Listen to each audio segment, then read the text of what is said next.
Hello my dear student, कैसे हैं आप लोग। लेकर आ गया हूं एक और वीडियो एक नए चैप्टर के अति लघु उत्तरीय प्रश्नों को लेकर। ठीक है ना। चैप्टर का नाम है उपभोक्ता व्यवहार का सिद्धांत। That means theory of consumer behaviour. इस चैप्टर के ऐसे क्वेश्चन जो एग्जाम में सबसे ज़्यादा रिपीट होते हैं और ये वेरी शॉर्ट टाइप क्वेश्चन होते हैं। ठीक है, तो लास्ट तक बने रहिएगा, देखते रहिएगा, छोड़िएगा मत बीच में। चलिए, पहला क्वेश्चन क्या है आज के इस वीडियो का वो देखते हैं। इस चैप्टर में सबसे इंपॉर्टेंट क्वेश्चन जो सबसे नंबर 1 पर आता है वो है उपयोगिता का अर्थ लिखिए। उपयोगिता अर्थ लिखिए, मतलब उपयोगिता किसे कहते हैं। मतलब किसी वस्तु में निहित वह शक्ति या क्षमता जिससे किसी उपभोक्ता की आवश्यकता की पूर्ति होती है, उसे हम उपयोगिता के नाम से जानते हैं। ठीक है ना। फॉर एग्जाम्पल, आप किसी पेन का यूज़ कर रहे हैं और पेन का यूज़ करके अगर आपको किसी तरह की यूटिलिटी मिल रही है, आपको फ़ायदा मिल रहा है, तो समझो पेन में वो उसकी उपयोगिता है। ठीक है। जैसे स्टूडेंट के लिए ब्लू पेन की उपयोगिता है, उसी का अगर रेड पेन थमा दिया जाए तो उसकी कोई यूजेस नहीं होगा। दैट मीन्स अगर आप किसी वस्तु का यूज़ करके अगर आपको संतुष्टि मिल रही है तो मतलब उस वस्तु में उपयोगिता है। नेक्स्ट क्वेश्चन, क्वेश्चन नंबर 2, सीमांत उपयोगिता की परिभाषा दीजिए। सीमांत उपयोगिता किसे कहते हैं, सीमांत उपयोगिता का क्या अर्थ है, सीमांत उपयोगिता से क्या आशय है। एक ही क्वेश्चन है। आंसर है किसी वस्तु की एक अतिरिक्त इकाई का उपभोग करने से कुल उपयोगिता में जो परिवर्तन होता है उसे सीमांत उपयोगिता कहते हैं। इसको हम कैलकुलेट करने के लिए फार्मूला का यूज़ कर सकते हैं, सीमांत उपयोगिता यानी कि MU।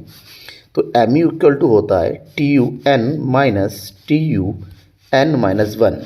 ठीक है, ये फार्मूला होता है। यानी कि जिस यूनिट का MU निकालना है उस यूनिट के टोटल यूटिलिटी में से उससे ठीक पहले वाले टोटल यूटिलिटी को माइनस करना है। या फिर दूसरा फार्मूला होता है MU equal to delta TU, मतलब कुल उपयोगिता में परिवर्तन डिवाइडेड बाय डेल्टा Q, उपभोग की इकाइयों में परिवर्तन। ठीक है, दो फार्मूला का यूज़ किया जा सकता है। नेक्स्ट क्वेश्चन 3, कुल उपयोगिता किसे कहते हैं। किसी वस्तु की प्रत्येक इकाई के उपभोग से प्राप्त होने वाली उपयोगिता का कुल का योग जो होता है वो कुल उपयोगिता कहते हैं। कुल उपयोगिता को इंग्लिश में बोलते हैं total utility, that means TU। ठीक है ना। मतलब जितनी भी इकाइयाँ सबका उपभोग कर लिया तो आपको जो भी मिला सबको उपभोग करने के लिए तो उसको कुल उपयोगिता के नाम से जानते हैं। क्वेश्चन नंबर 4, कुल उपयोगिता तथा सीमांत उपयोगिता में क्या संबंध है, यानी कि TU और MU के बीच में आपको रिलेशन बताना है। तो कैसे लिख सकते हैं, एक नंबर में बिल्कुल सिंपल में। देखिए, एक नंबर का मतलब ये नहीं कि आपको एक ही शब्द या एक लाइन लिख के छोड़ना, आपको कंप्लीट आंसर देना, चाहे 2 लाइन में हो चाहे 3 लाइन में हो। तो जब एक वस्तु की सीमांत उपयोगिता धनात्मक रहती है तो कुल उपयोगिता बढ़ती हुई रहती है। जब सीमांत उपयोगिता शून्य हो तब कुल उपयोगिता सबसे ज़्यादा होती है, यानी कि अधिकतम होती है। और अंत में जब सीमांत उपयोगिता माइनस में होती है तो हमारी कुल उपयोगिता क्या होती जाती है, घटती जाती है। दैट मीन्स उसको यूज कर सकते हैं ग्राफ के थ्रू। ठीक है, कैसे समझिए, ग्राफ के थ्रू हम शो करेंगे। ठीक है, ये हो गया हमारा ये। ठीक है ना। और यहाँ पर जो कुल उपयोगिता है तो कुल उपयोगिता को हम शो करेंगे इस तरह से, ये कुल उपयोगिता है TU। वहीं पर अगर हमें MU को शो करना हो तो MU को शो करेंगे इस तरह से। ये जिस बिंदु पर ये 0 होगा उस बिंदु पर हमारा TU सबसे ज़्यादा होगा। जैसे ही माइनस में हो जाएगा TU हमारा कम होने लगेगा, जैसे ही हमारा ये प्लस में रहता है और TU बढ़ता हुआ होता है। ठीक है, ध्यान में रखना इस चीज़ को। क्वेश्चन नंबर 5, सम सीमांत उपयोगिता के नियम की परिभाषा दीजिए।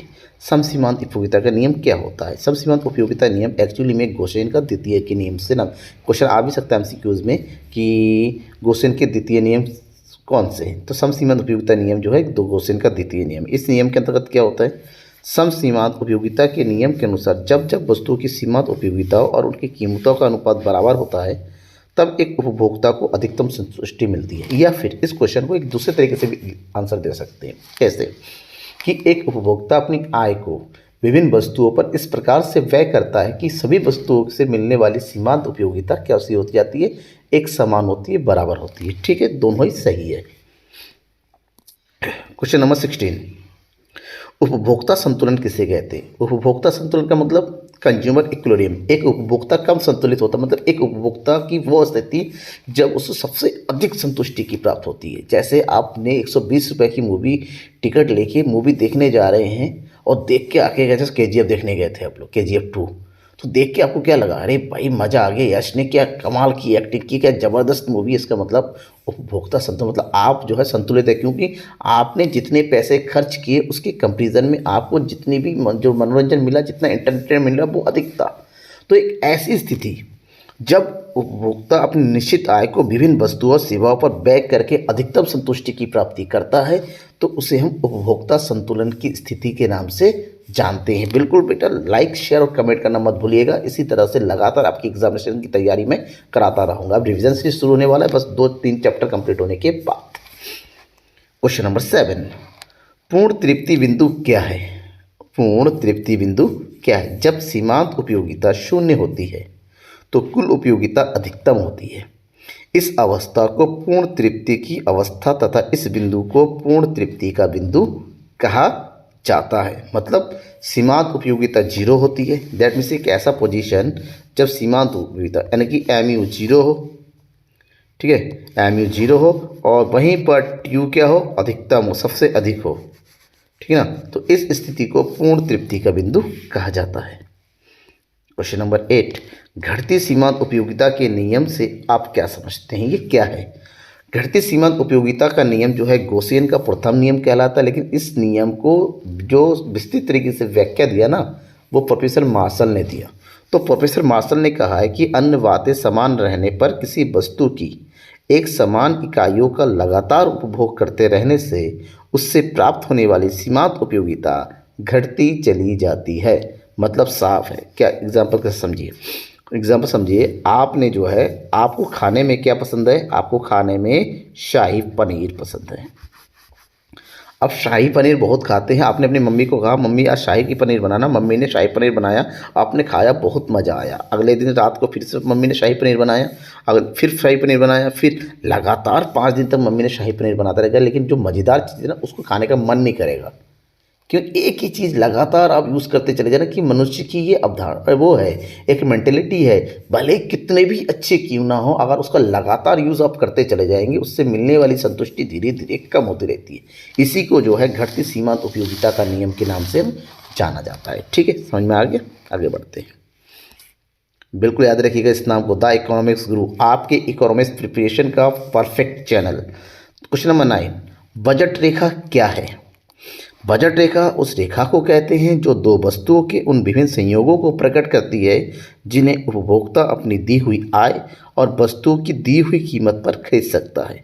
मतलब उपभोक्ता की जो आय है और वस्तु की जो कीमत है, तो आय और कीमत के सामंजस्य से जितने भी बिंदु बनता है, उस बिंदु को जब एक रेखा के माध्यम से शो करते हैं, उस रेखा को बजट रेखा के नाम से जाना जाता है, जिस पर वस्तु खर्च करने, जो उपभोक्ता जो है अपने पैसे को खर्च करने के लिए तैयार होता है। ठीक है। क्वेश्चन नंबर 10, उदासीनता मानचित्र क्या है? या उदासीनता वक्र मानचित्र क्या है?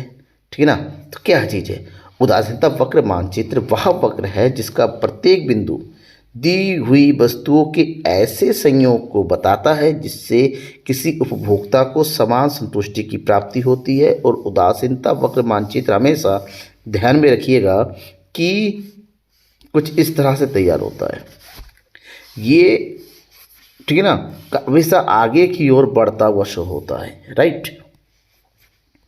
क्वेश्चन नंबर 11, बजट सेट की परिभाषा दीजिए। बजट सेट वस्तु की दी हुई कीमतों तथा उपभोक्ता की दी हुई आय पर दो वस्तुओं के खरीदे जाने वाले संयोग को कहते हैं। मान लो दो वस्तु है, एक है वस्तु ए और एक है वस्तु बी। वस्तु ए की जो है 12 यूनिट परचेस किया जा रहा है, तो वस्तु बी का 1, वस्तु बी का अगर 2 है तो वस्तु का 9, इसका 3 किया तो ये हो जाएगा 6। तो ऐसे में ये जितने भी सेट होता है जो अलग अलग हो गया, इन सभी सेट का जो पूरा एक तालिका होता है उसको हम बजट सेट के नाम से जानते हैं। मांग क्या है? क्वेश्चन नंबर 12 बहुत इंपॉर्टेंट क्वेश्चन है बेटा, ध्यान में रखिएगा। मांग से आशय एक वस्तु की वह मात्रा है जिसे उपभोक्ता बाजार में दी हुई समयावधि और दी हुई कीमत पर खरीदना चाहता है, कि किसी भी वस्तु की वह मात्रा जो उस वस्तु की विभिन्न कीमतों पर उपभोक्ता खरीदने के लिए तैयार रहता है, उस मात्रा को मांग के नाम से जानते हैं। ठीक है। नेक्स्ट क्वेश्चन, क्वेश्चन नंबर 13, मांग के नियम से क्या अभिप्राय है? मांग का नियम वस्तु की कीमत और मांगी गई मात्रा के बीच में विपरीत संबंध को बताता है। इसका मतलब यूँ समझिए कि एक तरफ अगर हम वस्तु की कीमत को लेते हैं और दूसरी तरफ हम मांग की मात्रा को लेते हैं, तो ऐसे में वस्तु की कीमत अगर बढ़ेगी तो मांग की मात्रा घटेगी, और वस्तु की कीमत अगर कम होती है तो मांग की मात्रा में वृद्धि होती है। ऐसे में दोनों के बीच में एक कैसा संबंध होता है? विपरीत संबंध होता है, और इसी को ही मांग के नियम के नाम से जाना जाता है। क्वेश्चन नंबर 14, मांग तालिका क्या होती है या मांग तालिका किसे कहते हैं? इसको इंग्लिश में बोला जाता है डिमांड शेड्यूल। वस्तु की कीमत और मांग के संबंध को व्यक्त करने वाली तालिका को मांग तालिका कहते हैं। इसको हम इस तरह से भी शो कर सकते हैं कि वस्तु की विभिन्न कीमतों पर उसकी मांगी जाने वाली भिन्न मात्राओं को दर्शाने वाली तालिका को मांग तालिका कहते हैं। ठीक है। क्वेश्चन नंबर 15, मांग के संकुचन से क्या अभिप्राय है? जब काल कीमत में वृद्धि के कारण, काल नहीं होगा, सॉरी बेटा, यहाँ पर ये काल गलत टाइप कर दिया गया है, ये केवल होगा। ठीक ना। जब केवल कीमत में वृद्धि के कारण मतलब अन्य बातें स्थिर रहने पर केवल वस्तु की कीमत में परिवर्तन होने से अगर वस्तु की कीमत में वृद्धि होती है तो वस्तु की कम मात्रा खरीदी जाती है, और इसी स्थिति को मांग का संकुचन कहते हैं। और मांग के संकुचन की अवस्था में ध्यान में रखना बेटा, एक चीज़ है, जब आप मांग वक्र बनाते हैं कुछ इस तरह से होता है। ठीक है, ये होता है हमारा मांग वक्र। ये इस कीमत पर इतनी मात्रा खरीदी जा रही है। ठीक है। अब वस्तु की क्या हो रही है? वस्तु की कीमत में हो रही है वृद्धि। ठीक है ना। यहाँ पर ध्यान में रखिएगा, थोड़ा सा दोबारा बनाते हैं, थोड़ा गलत हो गया ये हो गया आपका मांग वक्र। ठीक है, मांग वक्र। अब इस वक्र पर जो है ये है वस्तु की कीमत P। अब वस्तु की कीमत बढ़ के हो गई यहाँ पर P1, और ऐसे में देखिए पहले मांग यहाँ पर थी A पर, अब वस्तु की मांग कहाँ पर? यहाँ पर। ऐसे की मांग की कमी हो रही है, वैसे मांग वक्र जो है ऊपर की ओर संचलित हो जाती है। इसी को बोलते हैं मांग का संकुचन। ठीक है। क्वेश्चन नंबर 16, सामान्य वस्तु किसे कहते हैं? वे वस्तुएं जिनकी मांग और उपभोक्ता की आय के बीच धनात्मक संबंध होता है उन्हें सामान्य वस्तुएं के नाम से जानते हैं। सामान्य वस्तु जैसे नॉर्मली आदमी यूज़ करता है, और इन वस्तुओं की मांग आय के साथ साथ बढ़ती चली जाती है। ठीक है। क्वेश्चन नंबर 17, मांग वक्र का दाईं ओर खिसकना, टाइपिंग मिस्टेक, खिसकना होता है। मांग वक्र का दाईं ओर खिसकना क्या कहलाता है? दाईं ओर खिसकने का मतलब होता है मांग में वृद्धि हो रही है। फॉर एग्जाम्पल समझिए ये है मांग वक्र। ठीक है, और खिसक के मांग वक्र ऊपर की ओर चला जाए, इसका मतलब जहाँ ये है वहाँ ये हो जाएगी, मांग की मात्रा में क्या हो रही है? वृद्धि हो रही है। क्वेश्चन नंबर 18, मांग की लोच की परिभाषा दीजिए। वस्तु की कीमत में होने वाले परिवर्तन तथा वस्तु की मांग की मात्रा में होने वाले परिवर्तन के मध्य अनुपातिक संबंध को मांग की लोच कहा जाता है। कि वस्तु की कीमत में जो परिवर्तन हुआ दैट मीन्स डेल्टा पी, और वस्तु की मांग में जो परिवर्तन हुआ यानी कि डेल्टा क्यू, इन दोनों के बीच की जो संबंध को हम क्या बोलते हैं? मांग की लोच के नाम से जानते हैं। क्वेश्चन नंबर 19, पूर्णतः लोचदार मांग किसे कहते हैं? पूर्णतः लोचदार मांग उसे कहते हैं जिसमें कीमत में थोड़ा सा भी परिवर्तन होने पर मांग में अनंत परिवर्तन हो जाता है। दैट मीन्स एक ऐसी स्थिति जहाँ पर एक की इक्वल टू क्या होता है? अनंत होता है। ऐसे में जो मांग वक्र होता है ना वो सीधा बन जाता है, लाइक दिस, ये सीधा बनता है। और ये जो मांग वक्र बनेगा, ठीक है, इसी को हम पूर्णतः लोचदार मांग के नाम से जानते हैं। क्वेश्चन नंबर 20, प्रतिशत रीति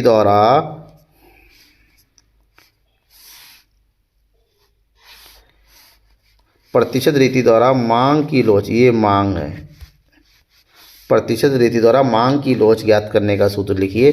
तो सूत्र देखिए ये लिखा हुआ है आपका। इस सूत्र को अगर हम सही तरीके से समझे तो क्या कर सकते हैं? तो ये हो गया आपका, समझिएगा, E D equal to delta Q upon delta P multiply by P upon Q.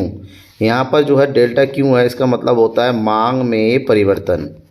Delta P का मतलब होता है वस्तु की कीमत में परिवर्तन। वहीं पर पी का मतलब होता है मूल कीमत और क्यू का मतलब होता है मूल मांग। ठीक है ना। तो इन दो सबको मल्टीप्लाई करने की से हमें क्या निकाल के आता है, सूत्र प्रतिशत रीति द्वारा कैलकुलेशन करना। और इसको एक दूसरे तरीके से कैलकुलेट कर सकते हैं। कैसे? ई डी इक्वल टू मांग में प्रतिशत परिवर्तन डिवाइडेड बाय वस्तु की कीमत में प्रतिशत परिवर्तन। राइट, समझ में आ गया। चलिए, ये हो गए हमारे टॉप 20 क्वेश्चंस इस चैप्टर के, चैप्टर नंबर 2 के। कल एक नया वीडियो आएगा और उसमें आपको नेक्स्ट चैप्टर के, चैप्टर नंबर 3 उत्पादन और लागत के टॉप 20 इंपॉर्टेंट क्वेश्चन मिलते रहेंगे। ठीक है, थैंक यू एवरीवन, इसी तरह बने रहिएगा। अगर आपने अब तक सब्सक्राइब नहीं किया है, भूल गए हैं, तो ज़रूर सब्सक्राइब कर लीजिएगा और अपने दोस्तों को भी शेयर करके उनको सब्सक्राइब करने के लिए ज़रूर बोलिएगा। थैंक यू एवरीवन, बाय, खुश रहिए और बोर्ड की तैयारी करते रहिए।